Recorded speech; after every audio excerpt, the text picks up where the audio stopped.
Antoine Anfray étant familier des dossiers africains, ancien ambassadeur de France au Niger, il a également été premier secrétaire de l'ambassadeur de France en Ouganda dans les années 90 et a dirigé le département Afrique au ministère français des Affaires étrangères.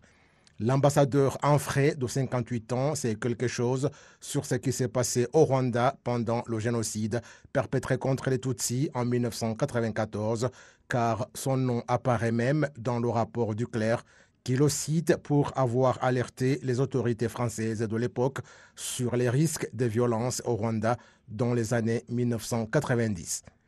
Si la France a de nouveau un représentant au Rwanda, c'est la preuve de la volonté politique dans la consolidation de la nouvelle vision des relations et des échanges que les deux pays ont choisi, ce qui a été souligné par le président Emmanuel Macron lors de sa visite au Rwanda le 27 mai de cette année.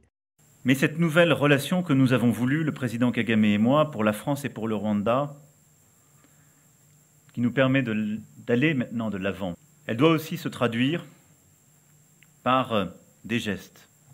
Le centre culturel ce soir, et le fait que j'ai proposé au président Kagame de procéder à la nomination prochaine d'un ambassadeur de France auprès de la République du Rwanda.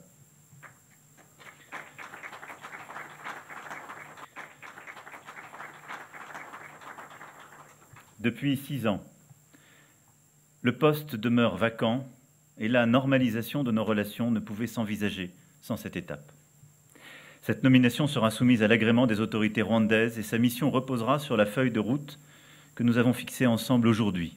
S'entretenant avec les journalistes de France 24 et RFI, le président de la République, Paul Kagame, avait fait remarquer que si la France a un représentant au Rwanda, c'est essentiel dans la coopération de deux pays. Oui, nous sommes dans un processus de normalisation. Je souhaite que cela soit le cas et il appartient à la France de décider, mais je pense que ce sera une bonne chose et nous pourrions continuer à construire une conjoncture favorable à une relation solide. La récente publication des deux rapports, celui de Muse et de Declercq, sur le rôle de la France dans le génocide perpétré contre les Tutsis et la visite du président Emmanuel Macron à la fin du mois passé sont des activités qui ont témoigné d'une bonne entente et l'amélioration des relations entre le Rwanda et la France. Dernier ambassadeur de France en poste, Michel Flech, a quitté Kigali en septembre 2015. Depuis lors, les intérêts français étaient gérés par un chargé d'affaires. Jérémy Blanc, chargé d'affaires en poste actuellement, a pris ses fonctions en juillet 2019 avec pour mission d'accélérer le processus de rapprochement avec Kigali.